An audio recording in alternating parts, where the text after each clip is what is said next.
Municipal ఎన్నికల వేళ మంచిర్యాల జిల్లా చెన్నూరు నియోజకవర్గంలో కాంగ్రెస్ సీనియర్ నేత జెడ్పీ మాజీ వైస్ చైర్మన్ మూల రాజిరెడ్డి పార్టీకి గుడ్ బై చెప్పారు. ఇవాళ తెలంగాణ భవన్లో కేటీఆర్ సమక్షంలో బీఆర్ఎస్ లో చేరేందుకు హైదరాబాద్ బయలుదేరారు.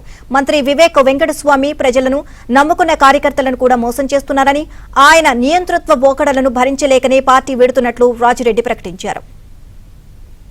మిమ్మల్ని విశాఖ ట్రస్ట్ నుంచో లేకపోతే V6 నుంచో లేదా మొన్న మాకు చెన్నూరులో పెడతా ఒక పెద్ద ఫ్యాక్టరీ పెట్టి 45,000 ఉద్యోగాలు ఇస్తానటువంటి ఫ్యాక్టరీ నువ్వు రాయబరేళ్ళ నువ్వు రాహుల్ గాంధీకి తాకట్టు పెట్టినావు. మా ప్రజలందరినీ మా యువకులందరినీ రాహుల్ గాంధీ దగ్గర తాకట్టు పెట్టి మా యువకులను ఇవాళ నట్టెడ ముంచావు. కాబట్టి ఆనాటి నుండి ఈనాటి వరకు మేము ఎంతో కుమిలిపోయి ఈరోజు నిర్ణయం తీసుకొని నీకు తగిన గుణపాఠం చెప్పాలి.